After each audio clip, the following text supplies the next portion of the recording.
Hi, this is Brandon with Precision Defensive Solutions, and today I want to talk about going out and taking a new class and kind of how to get the most out of it. We've seen various different types of students, and the ones who follow this pattern are the ones who really get the most success out of their classes. And I'm not just talking about art classes, I'm talking about any class that you take, regardless of the subject matter. Yeah, we're talking about self-defense and firearms training, but honestly, this really does apply to any class that you take. So let's first start out. And I got my notes on my phone here, so I'm going to look down every now and then. But when you go and you take a class, show up to that class with an open mind and a willingness to learn.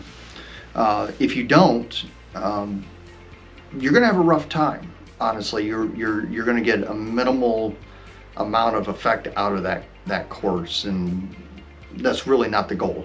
The goal is to come because you're spending money, and a lot of times you're spending pretty good money to take this class, and you really want to learn as much as you can. If you don't come with an open mind and you don't come with a willingness to learn, you're really not going to get your money's worth, and that's not the instructor's fault, that's your fault. So you need to address that. Okay, number 2. Don't be that guy. Okay, we've got that joke going around that, don't be that guy that shows up and is really super arrogant and likes to try to run the class and tell the instructor how the class is going to happen and what you're going to do in what order. That doesn't benefit you. That doesn't benefit any of the students in class. It honestly pisses off the instructor. And it's really disrespectful.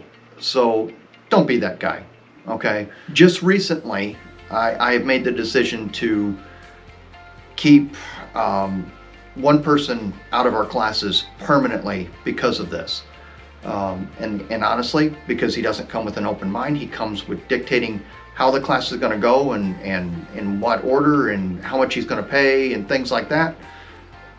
And he honestly is wasting my time. So because of that, and because he doesn't follow the safety guidelines, because he knows better, he'll never take another class with us. And that's one of the driving forces of this video, is to educate people to keep from being that person. Okay, now, asking questions. If you come to a class and you don't ask questions, you're wrong. Okay, you're wrong. Either the instructor isn't giving you enough to cause you to have questions, which is pretty rare, otherwise you wouldn't be taking that class, I would imagine, or you're just not asking those questions. Either you're afraid of the answer, you're afraid of looking like a fool, like you're supposed to know the answer or whatever. Don't. Come to the class, get engaged, ask questions.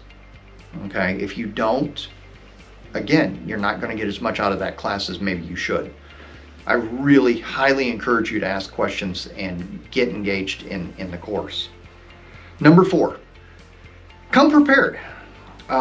Good instructors, good professional instructors, they should give you a list of what to bring for class and what to expect out of the class.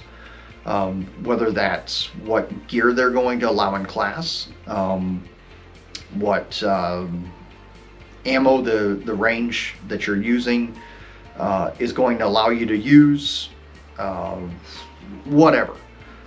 Come prepared. Come prepared. If you're coming to a class and you're going to be drawing from a holster, as example, come with a good gun belt. Come with a good holster, and come with a pair of pants that you can actually use, that holster with. Again, if you're not doing those things, you're shorting yourself. You're not shorting anybody else. And in some cases, it can be extremely dangerous. It really can. So make sure that you're being prepared for those classes. If you don't know what exactly the instructor's talking about on the list, ask them. Okay, so it goes back to asking questions and making sure you understand. I want to put something on the instructors, and there are instructors out there that their egos are bigger than what they should be, and they really don't know what they don't know. And it's an unfortunate fact of anything that people are teaching. There's people out there that just won't admit what they don't know, and then you get instructors that give false information, honestly, because they're just trying to feed their ego and not look like they don't know anything. Good instructors, good professional instructors, if you ask them a question and they don't know the answer, they will tell you they don't know the answer. And if they don't know the answer, the next words that are out of their mouth should be, I don't know, but I will find out for you. Or at least to try to find out for you. So make sure that you're training with people that are like that and are willing to say that they don't know. Number 6, be respectful. Be respectful to your fellow students, be respectful to the instructor, and be respectful of the instructor's time.